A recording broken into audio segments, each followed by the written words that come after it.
Rasheen Aldridge, Bruce Franks, you know what I'm saying, if they've taken office and they believe in it. Kayla does a lot of work around voter registration and voter awareness. But that's only one part of the problem, just like the police only one part of the problem. People grow up in a place where they live in a food desert, they live in a place with horrible education, horrible housing. The police and slave catchers are all around them all the time. No mental health, no one caring about mental health or trauma. You know, it's very hard to fix it. Like, everybody wants this quick fix, one thing that we can all point to, and we can do this, and then it's over with. And I mean, like, when you 12% of the population, with every man, woman, and child can fucking vote, and is it really gonna switch up if it doesn't go along with what the majority wants? And that's something that we also, I rarely hear people ever thinking about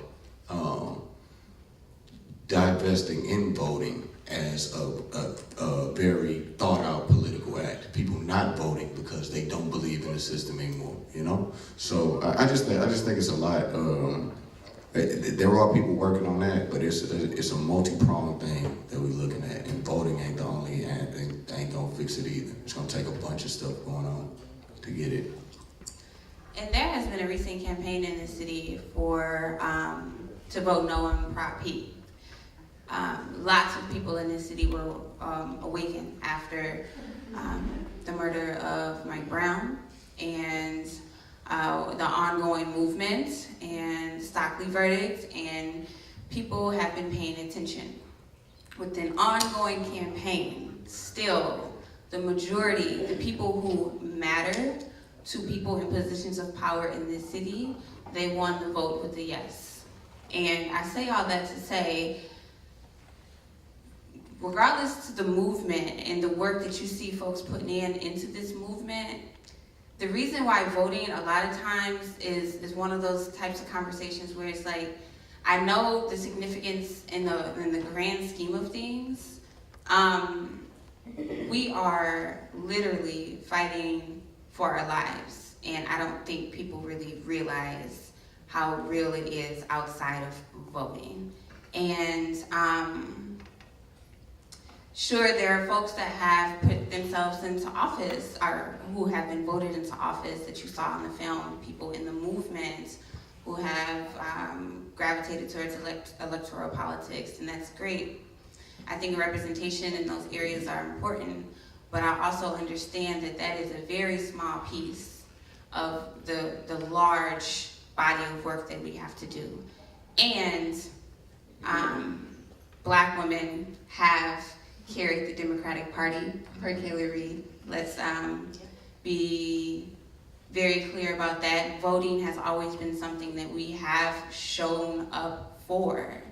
But if you look at the conditions of our country, you would think otherwise, right? And I really think the onus is on white women who largely turned out and voted for Trump, white men, and really asking yourself, who are you voting for and why? And what are you trying to protect?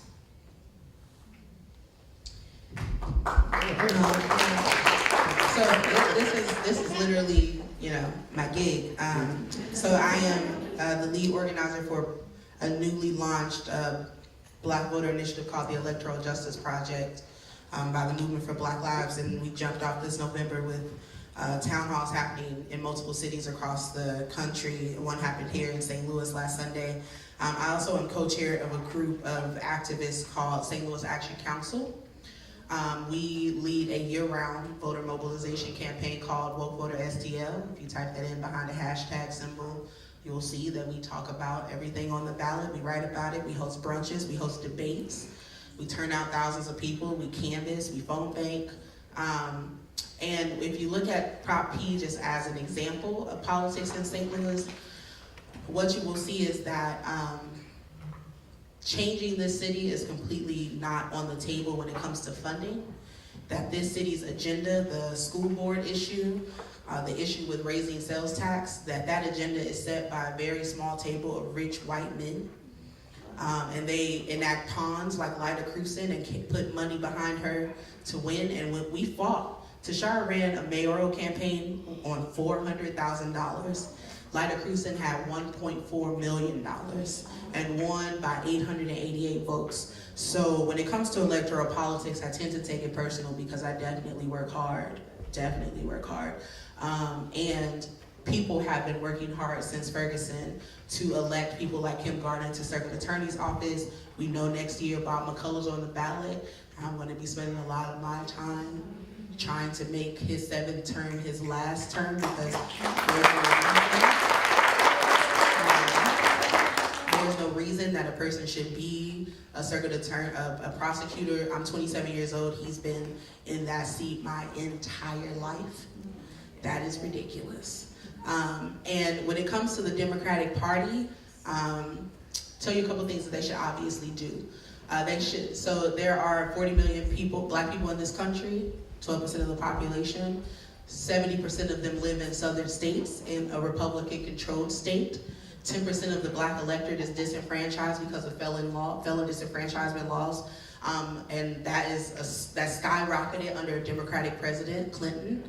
And so there is work to re-enfranchise people who have lost their right to vote. There is work to invest into communities where there are large groups of people of color who can mobilize against the Republican-controlled states. And also, it's important to have a diversity of elected leadership, sure. Yes, we need Muslims and trans people and black people and all kinds of people in office, but if their politics are not progressive, then it does not matter what their skin color or religion or social location is on the spectrum.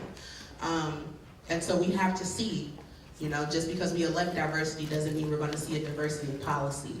And the DNC is very much still controlled by old rich white men.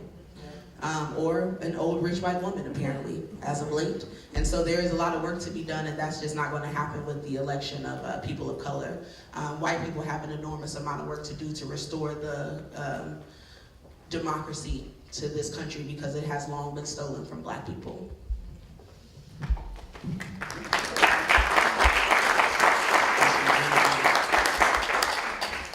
We have another question. Yo, can we make this the last question? You know what I'm saying? Because we've been up here for a while. And I know ain't no. So I'm just going to call time on it because it ain't no time on it. I think I should have it right since I helped make the movie. So it's the last one. And then we have, this will be the last question. Ma'am. I really like this idea about maybe taking some of the policing away from the police and having more community involvement. And I think somebody said that that's new or never been done. I think historically that's what people have done. There's always been the elders of your community who you would take your conflict to, or the elders in your church. So this is the first time I've heard somebody say something that sounded like a real workable, not solution, but a major step in the right direction. So how do we do that? Can we start doing that? I mean, I don't live there. I can't do it, right? I'll help, but I don't know. It's a beautiful idea, and I want it to happen, but is there anything we can do to support that, those of us who don't live in North City or North County? Yeah, you can do that. So the police budget is controlled by the public safety director in part, but also by the mayor.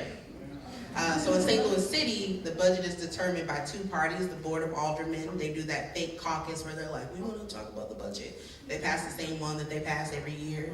And then it goes to the Board of E&A, which is the mayor, the comptroller, and the president of the Board of Aldermen.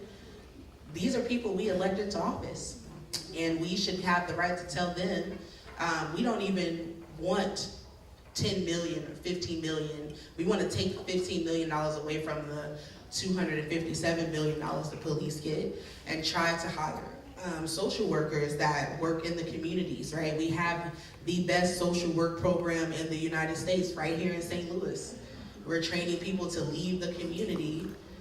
We're educating them on issues about St. Louis, and we send them somewhere else, but why don't they come and work around these issues in partnership with elders and clergy, and it's going to take a broad coalition of folks to really sell this point, but I think that the first step is to get the money to be able to invest in those structures.